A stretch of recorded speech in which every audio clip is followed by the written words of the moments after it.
Señor, te damos muchas gracias porque tú eres un Dios bueno, Señor, porque tu misericordia ha estado con nosotros toda la semana y sigue estándolo, Señor, y sabemos que tú te alegras cuando tu iglesia te alaba, Señor, como hacemos cuando te bendecimos, cuando te honramos, Señor, pero que tú también te agradas, Señor, cuando nos hablas a través de la palabra. Y por eso te rogamos que en esta mañana, pues, vuelvas a tener misericordia de nosotros, Señor, que tú sigas haciéndonos crecer, Señor, que sigas haciéndonos madurar, que sigas, Señor, haciéndonos seguir hacia adelante, hacia esa meta, Señor, hacia ese supremo llamamiento que tenemos en ti. Y te rogamos que el Espíritu Santo hable a nuestra vida en esta mañana, trayendo, pues, consuelo, trayendo confrontación, Señor, trayendo lo que necesitemos para poder parecernos más a ti. Muchas gracias porque sabemos que tú eres fiel y que tú no fallas nunca, Jesús. Amén. Amén. No sé si vosotros sois personas que os guste mucho leer. Sé que a algunos sí que os gusta mucho leer. A mí me gusta mucho leer, pero también reconozco que últimamente estoy muy perezoso. Me da mucha pereza coger un libro y ponerme a leer. Y cuando vemos, pues, las temáticas de los libros, hay como muchos géneros diferentes, ¿no? Tenemos el género de novela y dentro de la novela, pues, tenemos de acción, policíaca, de amor, de terror. Yo creo que hay innumerables tipos de novelas que pueden haber. Hay otros géneros como la poesía, que pues, al que le gusta, pues, lo vive, lo disfruta mucho. Otros, pues, quizá como los ensayos políticos, que, pues, hablan quizá, pues, de una manera más profunda sobre ciertos temas. Y también las biografías. La verdad es que las biografías es uno de los géneros que a mí personalmente nunca me había llamado la atención. Siempre me parecía como muy aburrido. Pero hace tiempo empecé a leer algunas biografías, como la de Charles Spurgeon, John Owen, Juan Calvino, Martín Lutero, John Knox, hombres a quien Dios ha usado de una manera, pues, especial a lo largo de la historia. Y gracias a ellos, en parte, pues, el Evangelio también ha llegado a nosotros, gracias a la labor que Dios ha hecho por medio de ellos.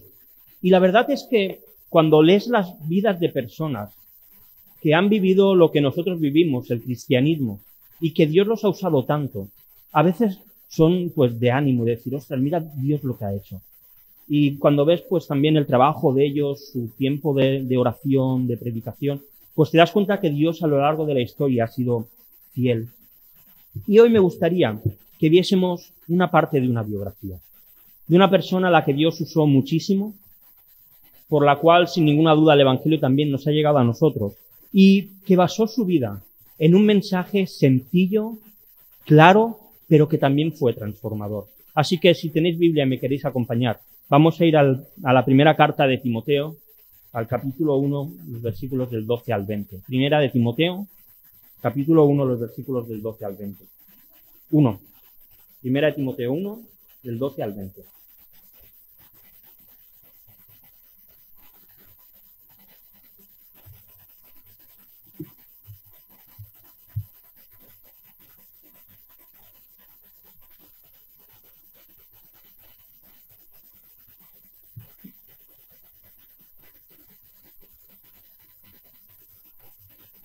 Si lo tenéis, Primera de Timoteo, capítulo número 1, y los versículos del 12 al 20, perdón.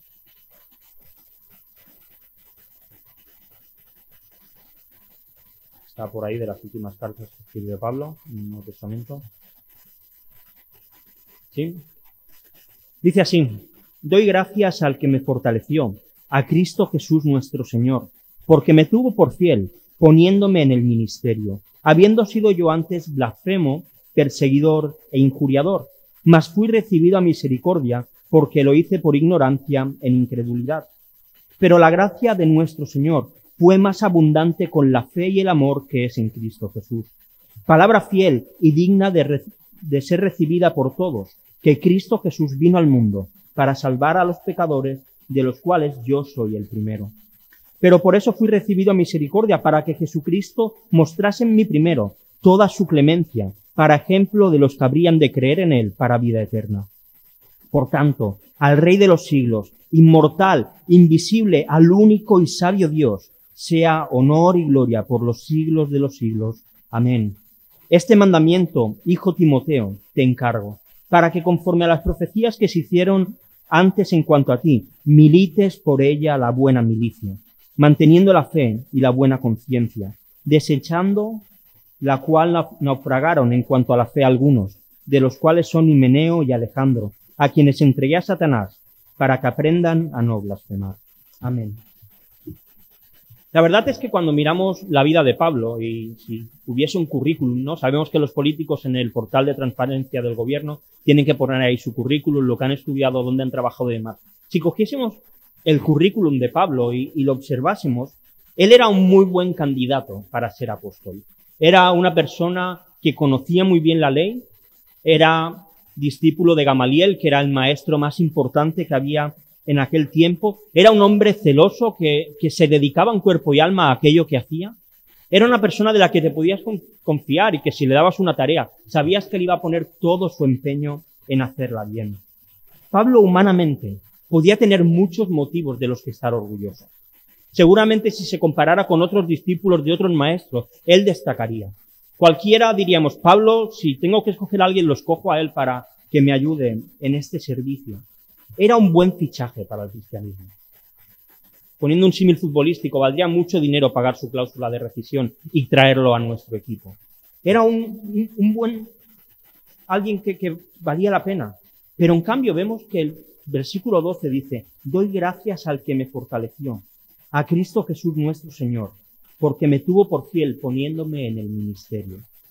Pablo podría haber pensado, mira, Dios me está usando por todas mis cualidades, por todas las cosas que yo soy capaz de hacer. Él podría estar muy orgulloso de su currículum y de todo lo que había conseguido.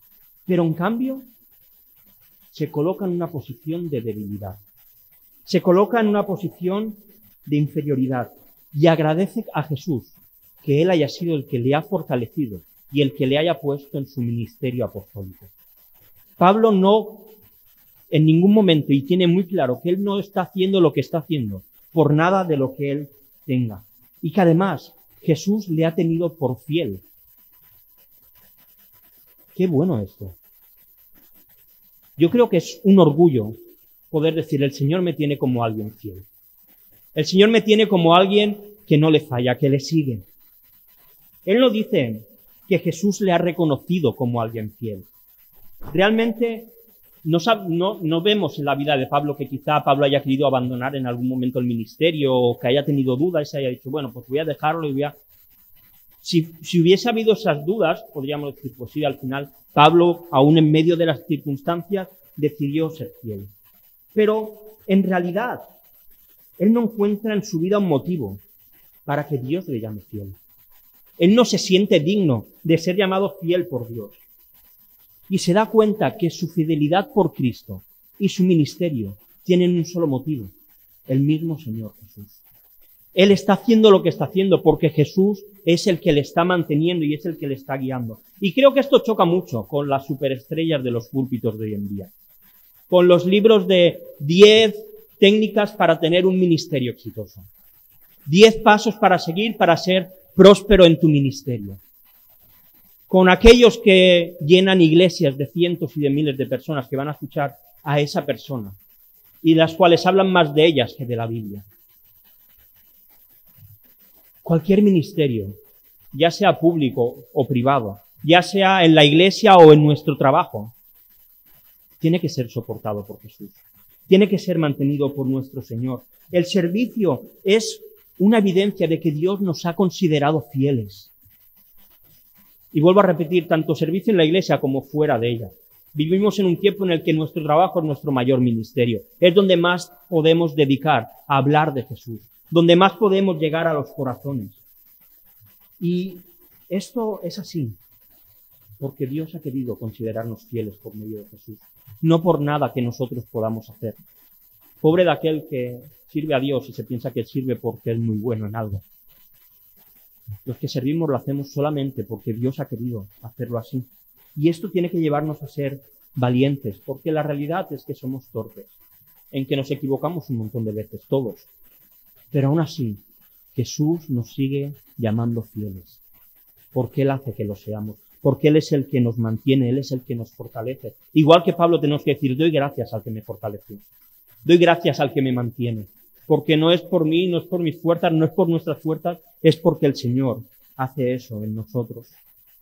Y a esta gratitud, Pablo abre un poquito su corazón y nos demuestra un poco cómo él se siente. Él se siente indigno de esta situación.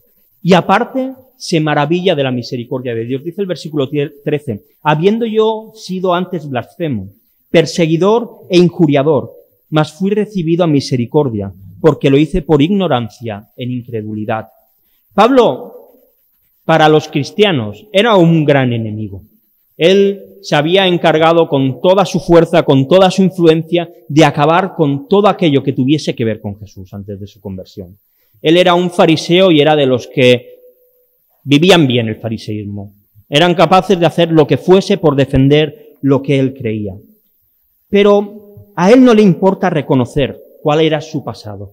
A él no le importa reconocer todo lo que él había hecho mal. Porque al hacer esto lo que está haciendo es evidenciar que Dios había tenido mucha misericordia de él. Porque al reconocer esto lo que estaba haciendo era honrar el cambio que Dios había hecho en su vida y en su corazón. Tanto por su salvación como por su apostolado, tanto por su ministerio. Ahora bien, Pablo dice que él todo lo que había hecho, lo había hecho por ignorancia y en incredulidad. Y creo que hay que destacar esto, porque Pablo no lo hizo sabiendo la verdad, sabiendo que Jesús era real y entonces abandonó la iglesia, se puso a hacer todo aquello y quizá luego volvió. No era el caso. Pablo estaba ciego, conocía la ley judía, pero no conocía a Jesús. Y cuando conoce a Jesús, todo cambia. Y yo no sé tú, pero yo cuando me miro a mí, me pasa un poco como Pablo. Digo, ¿cuánta misericordia ha tenido Dios conmigo? ¿Cuánta misericordia ha tenido Dios hasta el día de hoy? Porque yo antes era su enemigo. Quizá no era peor que otras personas del mundo. No, a veces parece no que tenemos que ser los peores. No, a veces no. Pero es que el ser malo no tiene que ver con compararnos con otros, tiene que ver con compararnos con Jesús. Y ahí siempre perdemos. Porque Él es perfecto, Él no ha hecho nada malo. Y es increíble que siendo así, Dios haya tenido tanta misericordia. Que Dios haya querido acercarse a los miserables y tener cuidado de ellos, tener cuidado de nosotros. Gloria a Dios, porque podemos servirle habiendo estado tan lejos de Él. Gloria a Dios, porque Él nos acepta aunque éramos sus enemigos. Y todo gracias a la sangre de Jesús. Dios ha tenido mucha misericordia con nosotros, con cada uno de los que aquí estamos. Dios ha sido muy misericordioso, muy paciente y muy bueno. Y ha cambiado nuestra vida. Ha cambiado el objetivo de todo. Una tercera cosa que hace Pablo en este testimonio, habla de la gracia. Dice el versículo 14, pero la gracia de nuestro Señor fue más abundante con la fe y el amor que es en Cristo Jesús. ¿Qué es la gracia? No, esta es la pregunta del millón. Para poder entender lo que Pablo quiere decir aquí, ¿qué es la gracia? Si cogemos un diccionario bíblico y buscamos gracia, encontraremos que la gracia es un regalo inmerecido. Un regalo que se le da a alguien que no merece recibir ese regalo. Pero hay algo más que le da un valor mucho más grande a lo que es la gracia. Y es que la gracia es libre. La gracia es libre. Déjame explicártelo poniendo un ejemplo. Normalmente cuando pensamos en un regalo, pues quizá nos venga a la mente pues cumpleaños, fin de año, algún momento especial, un aniversario de boda o algún momento quizá pues muy importante, ¿no? En el que ofrecemos pues un regalo hacia alguien. Y aunque nadie nos obliga a regalar, sí que tenemos una especie de obligación moral, entre comillas, de regalar a alguien algo, ¿no? Cuando llega el cumpleaños de tu marido, de tu mujer, de tus hijos, nadie te obliga a que le regales nada, pero todos sabemos que es algo que tenemos que hacer. Yo recuerdo, hay una serie que es de Big Bang Theory, que había uno que no le gustaba nunca que le hiciesen un regalo. Y una vez le preguntaron, ¿pero por qué no te gusta? Y dice, porque si tú me regalas algo, yo ya me siento en la obligación de que cuando llegue tu cumpleaños te tengo que regalar. Y un poco esa es la idea, tenemos esa obligación moral de tener que hacer un regalo. Pero la gracia, ese regalo inmerecido, es libre porque Dios no tiene ninguna obligación moral con nadie de darlo. A Dios nadie puede decirle, oye Dios, tienes que dar gracia a tal persona. Porque es totalmente libre, no tiene ninguna atadura moral con nadie ni ningún tipo de responsabilidad con nadie para dar gracia. Pero Dios aún así lo hace. Y Dios lo hace como todo bien. Dice que fue más abundante. La gracia de Dios no ha sido escasa, ha sido una gracia más abundante. No ha tenido un poquito y viene con dos cosas, con fe y con amor. Con la fe para que creamos en el nombre de Jesús. Y la fe va más allá de tener una creencia. La fe tiene que ver con la fidelidad. La fe tiene que ver con la confianza. La fe tiene que ver con la constancia, con confiar de todo corazón que Jesús ha perdonado nuestros pecados. Nadie se salva por creer que Jesús murió en una cruz. Nos salvamos porque creemos que la muerte de Jesús ha sido suficiente para perdonarnos. Esa es la clave, la confianza en el acto que Jesús ha hecho. Y ahora amamos a Dios. La fe viene con amor. La fe viene con un cambio de corazón. La fe viene con pasión. La fe viene con sentimiento. La fe viene con decisión. Porque el amor es todas estas cosas. Esto que relata Pablo es algo increíble. La gracia viene con la fe y el amor, y esto nos une a Cristo. Esto nos hace uno con Él. Nos prepara para relacionarnos con Él cada día. Pablo ha hablado de cuánto pecado había en Él, de que Él es el primero de los pecadores, dice, y lo veremos ahora en breve. Pero Él ha recibido gracia de Dios, igual que nosotros también la hemos recibido. Y con ella el perdón, con ella la fe, porque donde hay mucho pecado, hay mucho perdón. Donde hay mucho mal, hay mucha gracia. Donde abundó el pecado, dice Pablo en Romanos, sobreabundó la gracia. Y esto no quiere decir que podemos vivir de cualquier manera porque hay mucha gracia, sino que tenemos que vivir de manera correcta y adecuada a la gracia que hemos recibido. Pero sabemos que aunque pequemos, Dios va a seguir perdonándonos. Que aunque le fallemos, Dios va a seguir siendo fiel. Que Él no nos va a dejar nunca. Pablo está hablando de Él, pero también quiere dejar claro que lo que Él ha experimentado, estos versículos, es para todos los creyentes. ¿Y cómo lo hace? Os voy a contar un secreto. Os voy a decir cuál es la clave para esto que dice Pablo. Hacer caso a todo lo que dice el pastor y dar mucho dinero. No, es broma. Hay algunos que sí que dicen que esta es la clave, pero no es esta la clave. Es broma, no os asustéis. Versículo 15. Aquí nos da la clave Pablo. Dice, palabra fiel y digna de ser recibida por todos, que Cristo Jesús vino al mundo para salvar a los pecadores, de los cuales yo soy el primero. Esta es la clave de todo. Y hay dos características. Un mensaje que es fiel. Un mensaje fiel. Un mensaje que no es mentiroso. Un mensaje en el cual podemos confiar. Y este mensaje fiel es un mensaje digno. Es decir, que merece la pena.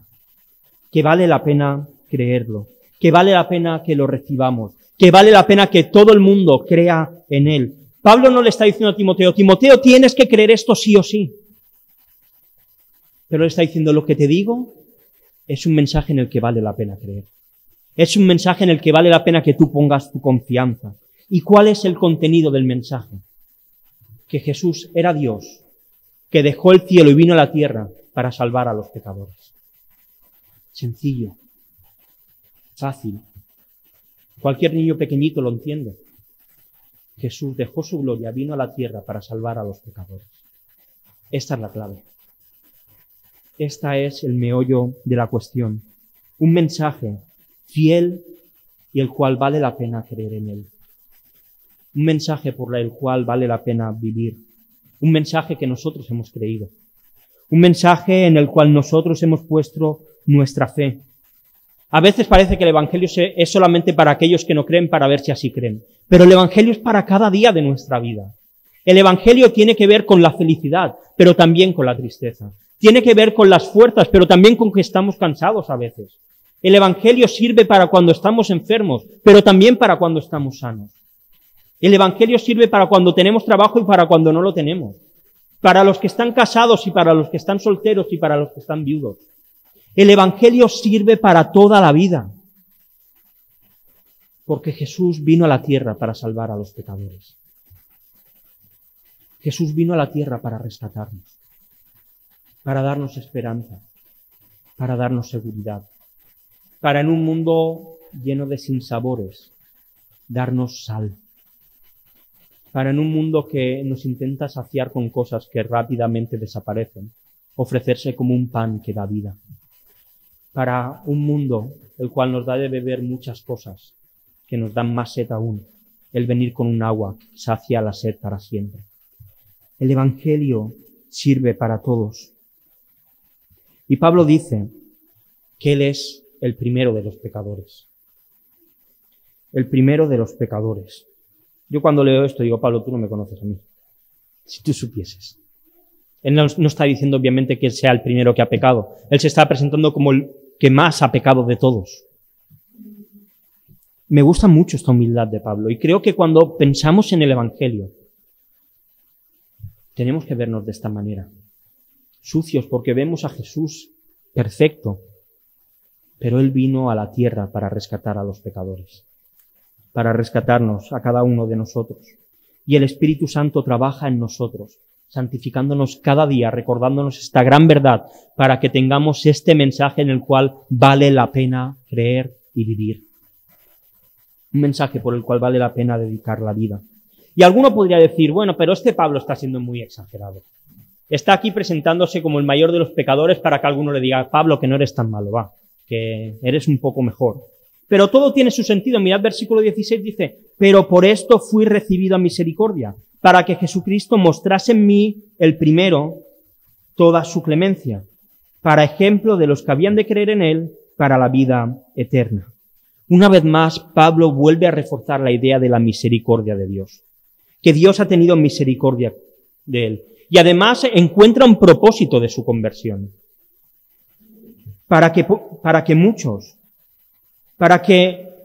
Porque recordemos quién era Pablo. Pablo era alguien famoso. Pablo era alguien conocido. Y de repente alguien tan conocido cambia su vida y cambia toda su manera de vivir, para que muchos pudiesen, por medio de su testimonio, conocer la verdad.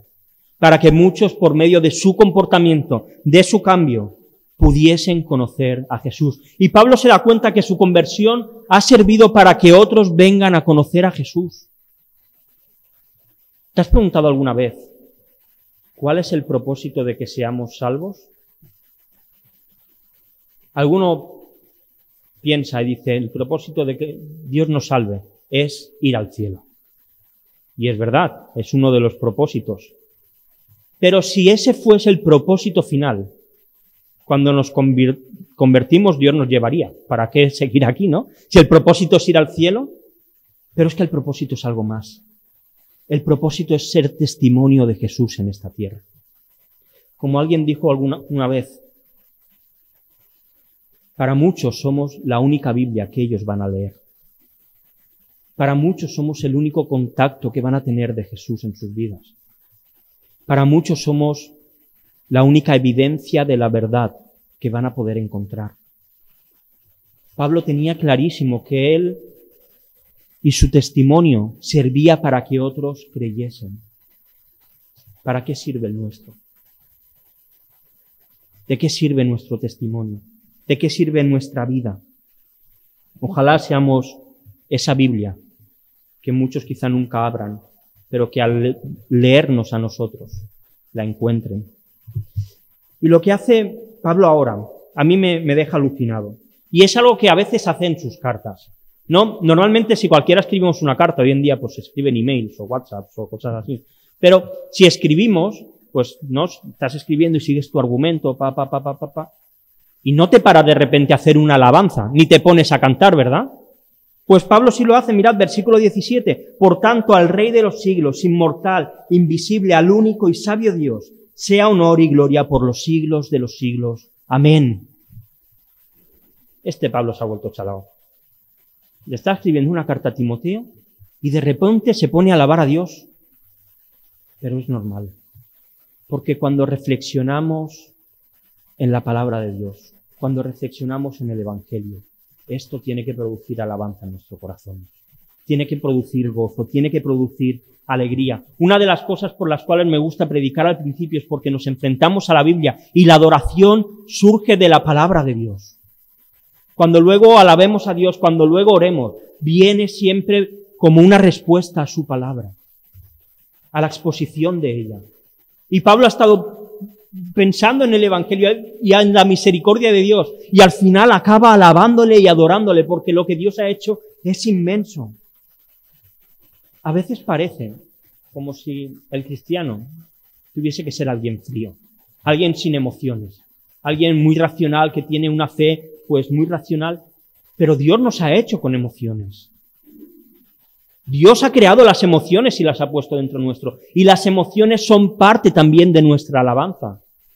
Por supuesto que no podemos guiarnos solamente por ellas, porque el corazón del ser humano es engañoso, y sabemos que las emociones a veces nos guían por mal camino, pero las emociones tienen que estar involucradas en nuestra alabanza. A veces, yo recuerdo esto, se me quedó grabado, yo creo que tenía la edad quizá del Max, del Jean Paul, y estábamos, era cuando habían domingos por la tarde, teníamos culto allí en Gabá. Y había una canción que cantábamos que decía la canción, estamos muy alegres, Dios está aquí. Y estamos así, estamos muy alegres. Hermanos, no puede ser. Las emociones tienen que entrar en nuestra alabanza. No podemos estar cantando, el Señor nos ha salvado, el Señor nos ha redimido, hemos recibido su misericordia y estar con la cara como si nos debiesen dinero. Pablo rompe en alabanza al reflexionar en el Evangelio. Y cuando cantamos canciones tenemos que rompernos en alabanza. Nuestras emociones tienen que ser parte de nuestro culto. Obviamente siempre controlándolas. Las emociones tampoco pueden tomar el control de todo, pero no puede ser que desaparezcan. El Evangelio tiene que producir alabanza y adoración en nosotros. Y Pablo, si hasta aquí ha presentado su conversión, ha presentado y como está llena de gratitud, de misericordia, de gracia, y como todo esto ha sido por medio del Evangelio, que ha cambiado su vida y ha producido alabanza en su interior. Él no quiere que su ministerio se quede en su vida, que se quede solamente en Pablo el apóstol, sino que él quiere preparar a otros para seguir este camino. Y lo que está haciendo es discipular a Timoteo. Mirad, en el libro El Manual del Discipulado se da esta definición del concepto de discipulado. Me gusta mucho, dice, el discipulado es una relación cuya intención es caminar con otros discípulos para animarnos, equiparnos y retarnos en amor a crecer hacia la madurez en Cristo. Esto incluye preparar al discípulo para enseñar a otros. Y el versículo 18, Pablo le dice exactamente, prácticamente igual a Timoteo. Le dice, este mandamiento, hijo Timoteo, te encargo, para que conforme a las profecías que se hicieron antes en ti, en cuanto a ti, milites por ellas la buena milicia. Pablo le está diciendo, hijo, le llama hijo de una manera cariñosa, no era su hijo físico, pero sí era su hijo espiritual. Y dice, yo voy a estar contigo, vamos a ir los dos, vamos a crecer juntos, vamos a caminar juntos, nos vamos a ayudar el uno al otro a seguir creciendo. Pablo está dejando muy claro cuál es el mandamiento, cuál es el mensaje fiel y digno de ser recibido, que Cristo ha venido al mundo para rescatar a los pecadores. Y esto tiene que inundar toda la vida del creyente, toda nuestra vida, todos los aspectos. Pero Pablo no quiere engañar a Timoteo. Le dice que milites por ellas la buena milicia. Pablo le está diciendo a Timoteo, Timoteo, esto es una guerra. Esto no es de venir a pasar el rato. Esto no es de venir a ser muy felices y comer perdices. El cristianismo es una guerra. Es una batalla continua. Esto no va de hacerse famoso ni de divertirse. El cristianismo es algo duro y difícil de vivir. Pablo no quiso engañarle. Y creo que esto es algo que no debemos olvidar nunca. Cuando más gente seguía a Jesús, cuando parecía que su ministerio era muy exitoso, me llama mucho la atención lo que hace. Les dice, ¿queréis venir conmigo? Pues tenéis que estar dispuestos a morir. ¿Queréis venir conmigo? Tienes que dejar a tu padre y a tu madre. ¿Quieres venir conmigo? No puedes amar a nada más que a mí. Jesús nunca quiso engañar a nadie. Jesús siempre dejó muy claro que seguirle a Él no es algo sencillo, que hay que tomar una cruz que significa morir cada día. que hay que ser capaz de negarse a uno mismo, es decir, dejar al lado nuestros placeres y lo que nos gusta para seguir lo que Jesús quiere. Seguir a Jesús en el año 2021 no es fácil.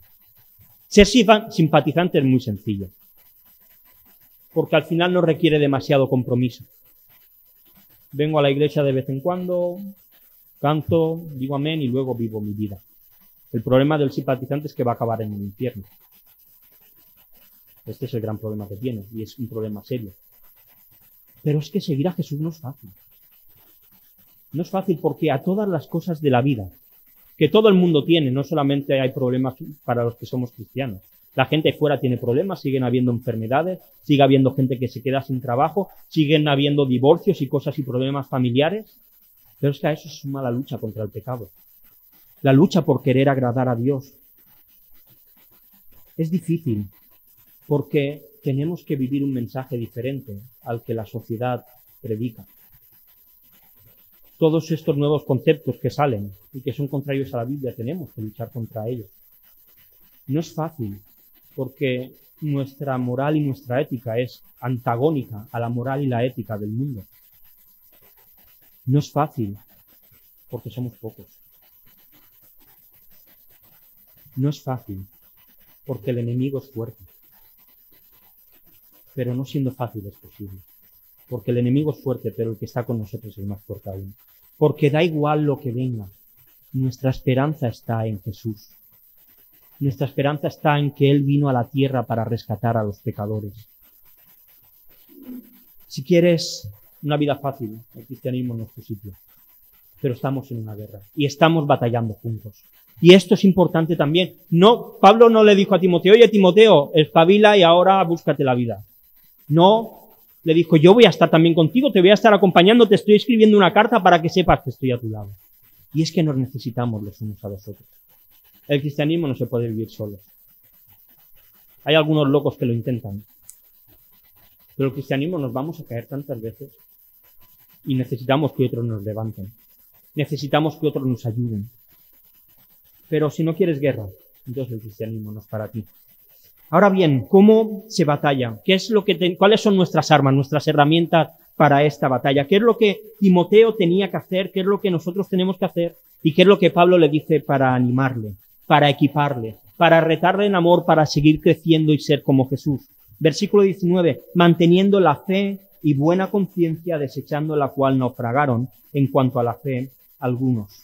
Pablo usa aquí el símil de la navegación, de un barco que está navegando, y habla del naufragio que algunos han tenido al abandonar la fe. Aquellos que han perdido la batalla, que se han derrotado.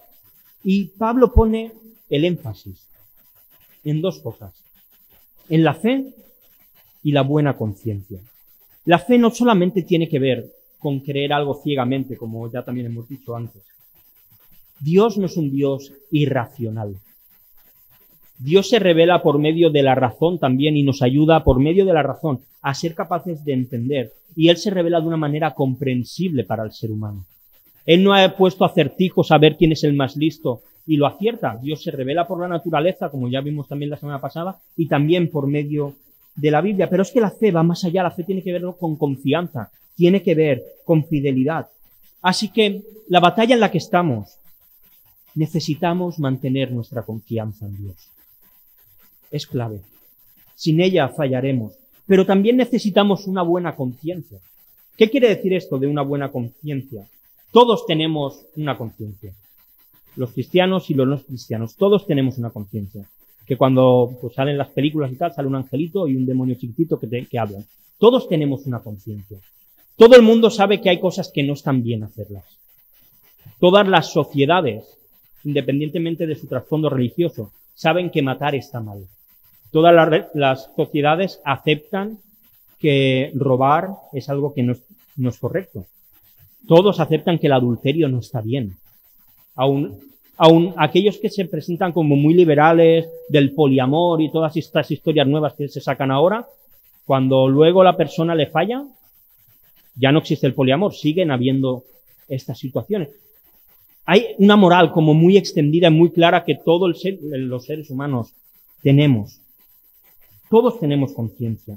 Pero cuando nos convertimos, nuestra conciencia va cambiando. Nuestra conciencia se va clarificando. Nuestra conciencia empieza a ver las cosas de una manera distinta, va amplificando su radar y ve de una manera mucho más clara cuál es la buena conciencia que tenemos que tener. Y esta es a través de la lectura de la Biblia. Empezamos a entender cuál es la conciencia de Dios. Y este principio que Pablo da a Timoteo nos lo da exactamente igual a nosotros.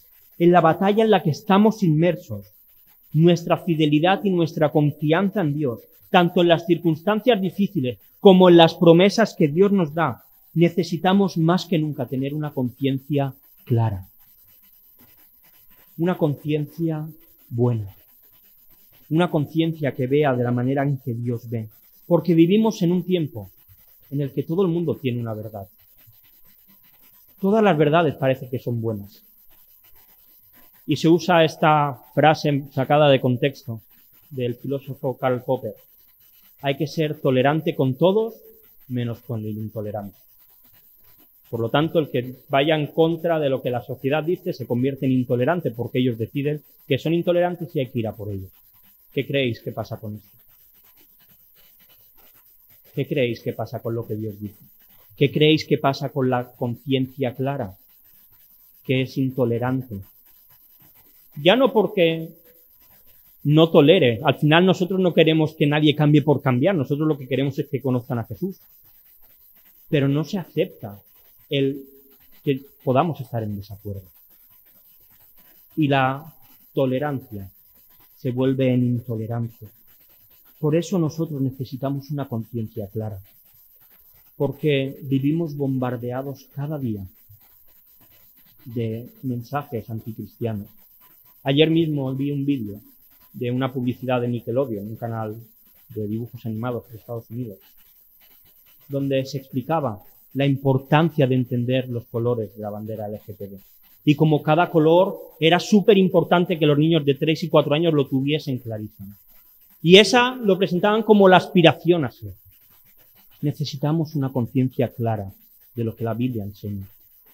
Porque desde pequeñitos el bombardeo es continuo, continuo, continuo. Ponemos cualquier serie de televisión y el bombardeo es continuo. Cualquier película, el bombardeo es continuo. Y necesitamos una conciencia clara y buena. Y Pablo habla de dos que naufragaron. ¿Quiénes son? Himeneo y Alejandro, a quienes entregué a Satanás, dice Pablo, para que aprendan a no blasfemar. Estos eran unos líderes religiosos y herejes que habían en la iglesia de Éfeso. Ellos se habían denominado maestros, eran charlatanes que venían con fábulas, que traían unas genealogías para defender sus ideas y demás. Y Pablo dice que los ha entregado a Satanás. ¿Qué quiere decir esto? ¿Lo ha matado Pablo a estos dos? Y no está hablando de eso, obviamente.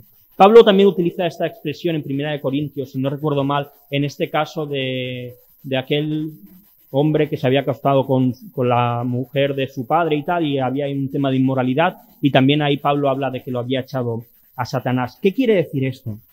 Lo que Pablo está hablando aquí es de excomulgar de la iglesia, pero Pablo lo hace con un objetivo. Dice, los he entregado a Satanás para que aprendan a no blasfemar. Cuando vemos el proceso de disciplina, y que además es el mismo Jesús el que lo da, así que aquí no hay tampoco demasiada interpretación, en Mateo 18, 15, 17, Jesús dice, mira, si alguien tiene algo contra ti o tú tienes algo contra algún hermano, ve a hablar con la persona sola, arréglate y perfecto. Si el otro te oye y se arrepiente, pues lo has ganado y a vivir en paz. Pero ¿qué pasa si ese no se arrepiente? Pues Jesús dice, toma 2 o 3 testigos y que en palabra de 2 o 3 testigos se sepa que habéis hablado y que os habéis arreglado. Si no se soluciona, el tercer paso es ir delante de la iglesia, de la congregación, se expone el problema y si aún así la persona no se quiere arrepentir, pues se le excomulga. Pero esto no es como ya no te queremos. Siempre tiene toda la disciplina, tiene un proceso y un enfoque de restauración. Pablo había echado a estos dos de la iglesia para que ellos recapacitaran, para que ellos se diesen cuenta de que estaban actuando mal y entonces volviesen. Y es que el objetivo de la disciplina siempre es el mismo. Aprender, recapacitar y volver. El objetivo de la disciplina en ningún caso es matar a nadie, ni destrozarlo, ni dejarlo por los suelos. Es que a veces pues somos tan tercos que necesitamos que nos lleven hasta el final para darnos cuenta de las cosas que hacemos mal.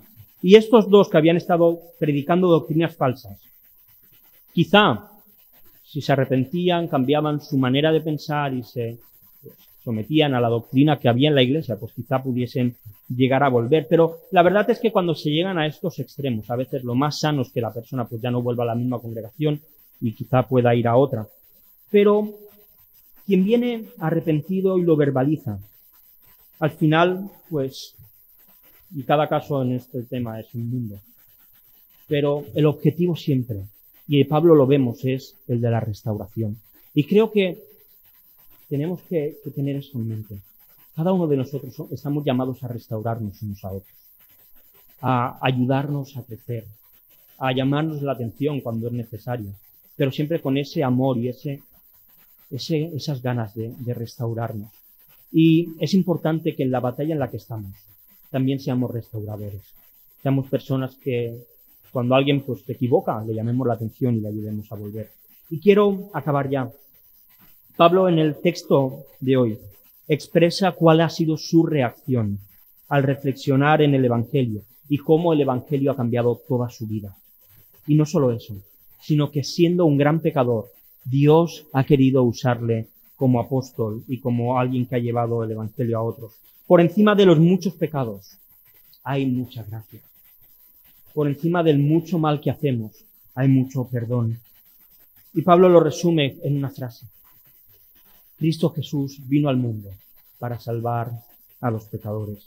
Este es un mensaje muy claro en el cual debemos descansar y vivir nuestra vida. Un mensaje en el que quienes hemos confiado en su veracidad, al igual que Pablo, nuestra vida ha cambiado por completo. Nuestra vida es diferente desde que conocimos a Jesús. Dios le ha dado otro sentido y ahora estamos metidos e inmersos en una batalla, en una guerra difícil, dura, y tenemos que mantener nuestra fe. Tenemos que mantener nuestra conciencia clara, no abandonarla de ninguna manera. Y creo que si reflexionamos en la misericordia que hemos recibido de Jesús, si reflexionamos en la gracia que hemos obtenido en Él, esto tiene que llenarnos de alabanza. Y es lo que te invito a que hagamos ahora, en que nos postremos delante de Jesús, en que nos vayamos delante de Él y por la misericordia que Él nos ha dado, levantemos nuestras voces en alabanza y adoración. Vamos a orar. Señor, muchas gracias porque Tú nos has dado un mensaje, Señor, unas palabras por las cuales vale la pena vivir esta vida. Y gracias porque Tú viniste a esta tierra a rescatar a los pecadores, Señor, de los cuales cada uno de nosotros podemos colocarnos como los primeros. Pero gracias porque Tú has tenido gracia hacia nosotros y ha sido una gracia abundante, una gracia inmensa. Y Señor, queremos en esta mañana alabarte y bendecirte porque Tú eres nuestro Dios, porque Tú eres nuestro Señor, porque Tú nos has salvado, porque Tú nos has rescatado. Señor, ayúdanos en esta batalla en la que estamos inmersos a guardar nuestra fe, Señor, a mantenerla, a que nuestra conciencia sea clara ante los mensajes y el bombardeo continuo que tenemos en esta sociedad. Y en esta mañana recibe Tú toda la gloria, todo el honor y toda nuestra bendición, Señor, porque no hay nadie como Tú. Te alabamos y te bendecimos, Jesús. Amén.